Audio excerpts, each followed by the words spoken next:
Hello everyone and welcome to another video. How is everyone doing and how is your weekend? Well, in today's video, we are doing something that is truly epic. We're going for Unsealed Spellbook in the jungle. And the main reason is that I am trying to bring back my old playstyle and perfecting that pick. In this game, we're playing against one of the hardest champions, and that is Evelynn Jungle. And at first, I wanted to go for the teleport and smite with press the attack. But after a lot of thinking, I thought, you know what? Based on my previous games, it always backfires to go PTA against Eve. Because if you think you win because of the damage, you are mistaken. The damage can help you win, but you usually win due to your own way of thinking and evaluation of every situation. So, in this specific game, I will try to explain how to use the rune fully, because this rune is very situational. It is, as the famous Bruce Lee said, you should be formless, shapeless, like water. In other words, you should be able to adapt to every possible situation for the most opportune outcome to win. And you can do that by knowing what to pick at what stage of the game. Of course, the rune is locked until, I believe, 6 minutes into the game. Then you can start swapping spells. But before that,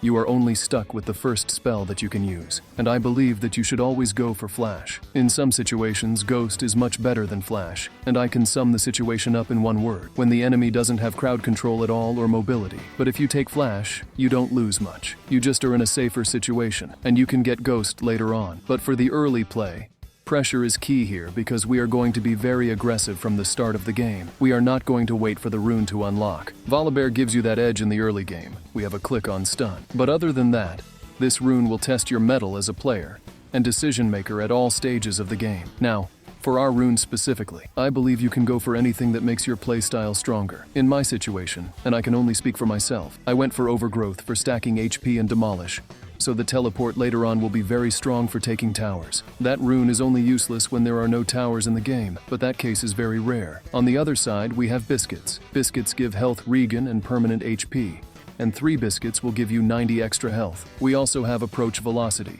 and that rune is very powerful because it allows you to stay sticky on targets. Additionally, we get free boots to compensate for our lack of gold in some cases, allowing us to go for kills since we can get the boots faster. But you can do as you see yourself performing at best. I found out that a lot of players who can counter Volibear, like Fiora with her parry, can be dealt with by simply holding your Q. Your Q will last very long. It will outlast her parry animation. Under stress, most players will use their ability the moment they see you press your Q. So, it was an easy dive. With Unsealed Spellbook, I believe you can play very aggressively. If you get the perfect swap, for example, you can pick Exhaust at this stage of the game or even go for Heal to outplay in fights. Spellbook gives you a lot of counterplay. Now, this is one of the best times to explain why this rune is so valuable. In most situations, as a general rule, you will trade objectives. For example, you might take the Drake and let the enemy jungler take your camps or grubs, or vice versa. But with this rune, I found that the best thing you can do is start the Drake, take it, and then use teleport to fight for the grubs. This strategy is actually very hard for opponents to anticipate. What happens is that once you start the Drake,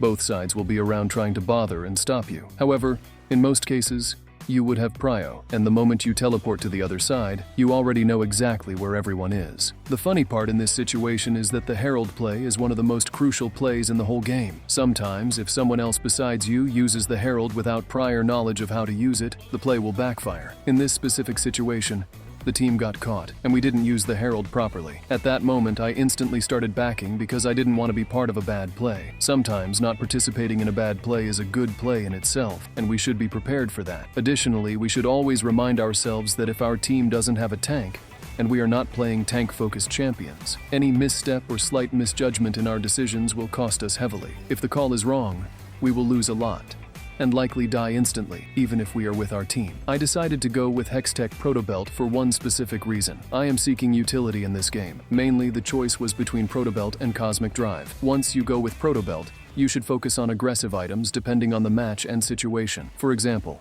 against Fiora, you can see that even without a rune, we are holding our ground against one of the hardest duelists in the game. I know for a fact that if we had another summoner spell, such as Ignite or Exhaust, that encounter would have looked much more favorable for us. Of course, as the game progresses, the more items we acquire, the more we will be able to duel anyone. However, there are situations where it is impossible to win a duel, even with the right runes. This strongly highlights that forsaking the concept of pure dueling for utility can be much more beneficial as both a jungler and a support player. The only downside when I go with Unsealed Spellbook is that I sometimes get tilted. I don't know why. Maybe because I'm overthinking the game or trying too hard to fully utilize the spells. But in this situation, my team was making decisions on autopilot, like they were in zombie mode. They didn't do anything until I was dead, and then suddenly woke up like, oh my god, we need to do something. By then, it was too late. We weren't proactive. We should have been aggressive from the start. And of course, Unsealed Spellbook will give you around one useless spell, and that is Clarity, because of how the blue buff is used in the game now.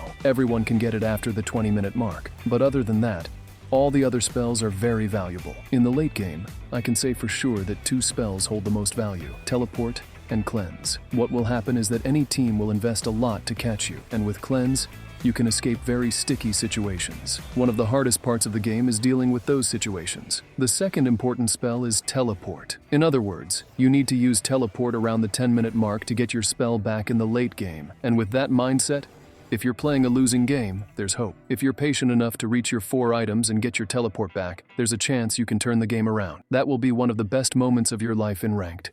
The ability to backdoor in the most desperate situations. Around that time, when you have Teleport, you would most likely also have your full build. So, once you actually go in, you're already at your full potential. As for damage, I say again that even though you may not have all the offensive items, you still have a lot of potential damage. I almost killed Evelyn with just 2 offensive items, plus another item that gave me health and sustain. Thinking that you are weaker alone is just a trick played by your mind, influenced by a lot of videos you've seen or things people say. There are some champions who would be very useless without their runes, but Volibear is not one of them. Now, regarding our 5th and 4th items, it's debatable and totally dependent on your build. For example, you can go for something that suits your setup, like trying to carry and scale into the late game. You can go for items that provide potent high damage at this stage of the game, starting with offensive items. Then, you'll transition into mixed defensive items, and your 3rd item will be purely defensive. Your 4th item will revolve around split pushing and outplay potential. This mindset applies to every game. The items don't have to be the same. They can vary. For instance, you could go for Rageblade if you think your build composition will benefit from it, or if you're able to stack damage with a bruiser build like Hullbreaker. There are endless potential item builds when you play Volibear in the jungle, because in general you are not focused on dueling. With this playstyle, you're free from the shackles imposed by years of pro play, where they tell you to do things a certain way without addressing the most important thing, the right mindset in the game. If you find your unique way to approach the game, you should stick to it while enjoying the process. This is the secret. You should expect that most of the games, and all the games from this day forward, will be played using Unsealed Spellbook, as we try to climb and see how the games unfold and how we perform with this setup. As always, thank you for watching, and if you're new to the channel, make sure to subscribe, comment, and like. And as always, until the next video, take care and peace.